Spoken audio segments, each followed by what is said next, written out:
Assalamualaikum warahmatullahi wabarakatuh. Kami dari salah satu kelompok tugas PKK ingin mempresentasikan hasil kerja kelompok kami. Sebelumnya, kami akan memperkenalkan anggota kelompok kami terlebih dahulu. Yang pertama ada Deta Nabilah, yang kedua ada Kiki Fatmawati, yang ketiga ada Nina Cynthia, dan yang keempat ada Rizka Auliana Diani. Kami dari kelas 12 Teknik Elektronika Industri 3. Presentasi kali ini menjelaskan tentang produksi massal. Dan ada 5 subbab dalam materi kali ini yang nanti akan dijelaskan dari masing-masing anggota kelompok kami. Baik, langsung saja berikut adalah penjelasan dari materinya. A. Hakikat dan konsep produksi massal. Yang pertama, pengertian produksi massal. Produksi massal adalah kegiatan memproduksi barang tertentu yang sudah ditentukan standar spesifikasinya dalam jumlah besar melalui serangkaian operasi yang sama dengan produk yang sebelumnya. Yang kedua, ciri-ciri produksi massal, yaitu produk yang dihasilkan dalam jumlah besar, biaya per unitnya rendah, bertujuan menguasai pasar, dijual di pasar bebas, hampir tidak ada variasi produk, harus ada stok untuk memenuhi kebutuhan saat masa tunggu. Yang ketiga, ada kelebihan dan kekurangan dalam produksi massal.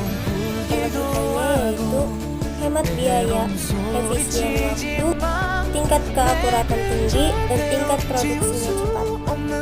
Selanjutnya kekurangannya itu ada kegiatan produksinya sangat kaku, kurang beragamnya variasi produk, biaya mesin mahal, dan tidak ada jaminan produk akan laris dipasarkan. B. Perencanaan produksi massal. Yang pertama adalah pengertian perencanaan produksi. Perencanaan produksi dapat diartikan sebagai proses untuk memproduksi barang pada suatu yang telah dijadwalkan melalui pengolahan sumber daya seperti tenaga kerja, bahan baku, dan peralatan. Yang kedua adalah ruang lingkup perencanaan produksi.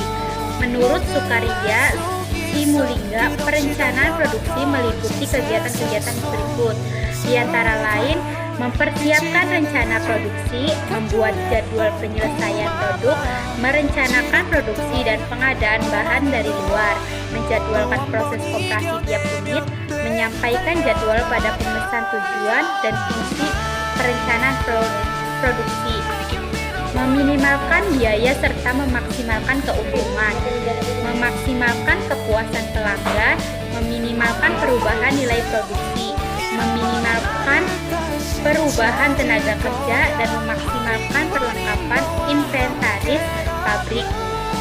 Fungsi dan perencanaan: menjamin rencana produksi dan pemasaran produk, mengukur kapasitas produksi yang konsisten terhadap rencana produksi, alat untuk memonitor hasil produksi. Yang keempat adalah unsur perencanaan produksi: tujuan produksi, pengukuran dan standar produksi. Perencanaan merupakan fakta objektif. Perencanaan harus bisa diukur. Tahap awal pelaksanaan produksi. Yang kelima adalah jenis-jenis perencanaan produksi. Perencanaan jangka panjang, long range planning, perencanaan produksi yang lebih dari 1 tahun bahkan hingga 5 tahun. Yang kedua adalah perencanaan jangka menengah, medium range planning, perencanaan produksi yang dibuat selama 2-3 tahun yang akan mendatang. Yang ketiga adalah perencanaan jangka pendek, short range planning, jangka perencanaan yang dilakukan kurang dari 1 tahun. Metode peramalan dalam produksi massal. Yang pertama yaitu pengertian dan tujuan peramalan. Pengertian peramalan adalah suatu proses untuk memperkirakan kebutuhan di masa yang akan mendatang, meliputi kualitas, kuantitas, waktu, dan lokasi yang dibutuhkan. Kemudian tujuan dari peramalan adalah 1. Menentukan kebutuhan pabrik, 2. Menentukan perencanaan jangka menengah, 3. Menentukan penjadwalan jangka pendek. Kemudian yang kedua yaitu klasifikasi peramalan. Klasifikasi peramalan dibagi menjadi 3. Yang pertama, peramalan jangka panjang, yaitu 2-10 tahun. Yang kedua, peramalan jangka menengah, yaitu 1-24 bulan. Dan yang ketiga, peramalan jangka pendek, yaitu 1-5 minggu.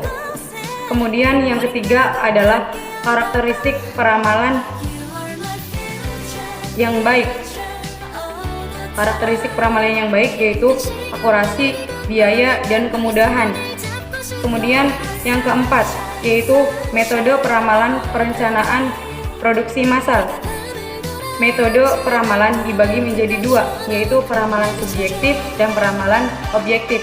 Peramalan subjektif dibagi lagi menjadi dua, yaitu metode Gillespie dan metode penelitian pasar. Kemudian untuk peramalan objektif dibagi lagi menjadi dua, yaitu metode intrinsik dan metode ekstrinsik.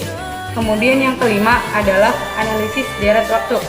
Analisis ini dipengaruhi oleh 4 komponen yang meliputi: 1. Kecenderungan atau tren, yang kedua siklus atau cycle, yang ketiga pola musiman atau season, dan yang keempat variasi acak atau random. G. Indikator keberhasilan tahapan produksi massal. Indikator ini terbagi menjadi 3, yaitu yang pertama, keberhasilan manajemen produksi, yaitu meliputi produktivitas, kapasitas, kecepatan pengiriman, kualitas produk, kecepatan proses, dan fleksibilitas. Dan yang kedua ada ukuran kinerja sistem produksi, ada ongkos produksi, ada kualitas produksi, dan ada tingkat pelayanan. Dan yang terakhir yang ketiga, ukuran kinerja produktivitas mesin. Kinerja produktivitas mesin umumnya diukur menggunakan OEE atau disebut juga Overall Equipment Effectiveness. Sistem ini menggunakan 3 indikator, yaitu availability, performance, dan quality. E. Proses produksi massal.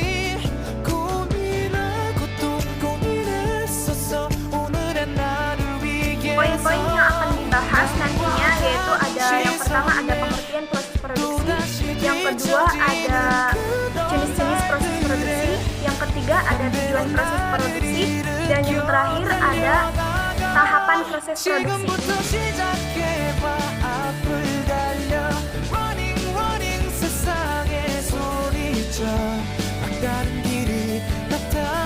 Yang pertama ada pengertian faktor produksi, yaitu suatu cara untuk menambah kegunaan suatu barang dan jasa dengan menggunakan faktor produksi yang ada agar lebih bermanfaat dalam memenuhi kebutuhan.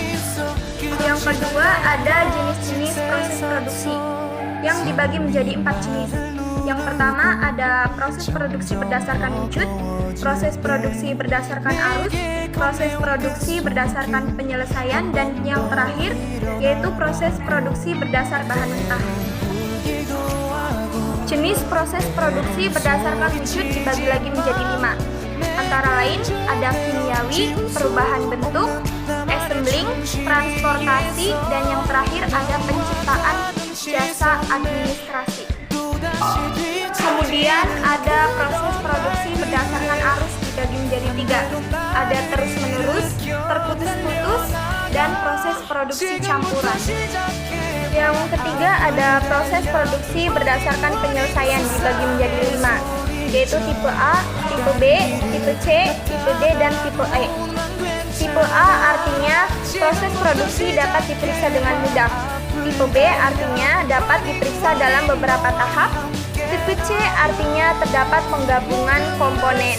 Tipe D artinya proses menggunakan mesin otomatis, dan tipe yang terakhir yaitu tipe E yang artinya perusahaan dagang dan jasa. Yang terakhir ada proses produksi berdasarkan bahan mentah, dibagi lagi menjadi 2, yaitu ada analitik dan sintetik. Analitik yaitu proses produksi untuk menghasilkan beberapa jenis barang dari satu jenis bahan mentah. Sedangkan sintetik yaitu proses menggabungkan beberapa bahan mentah menjadi satu jenis barang lain.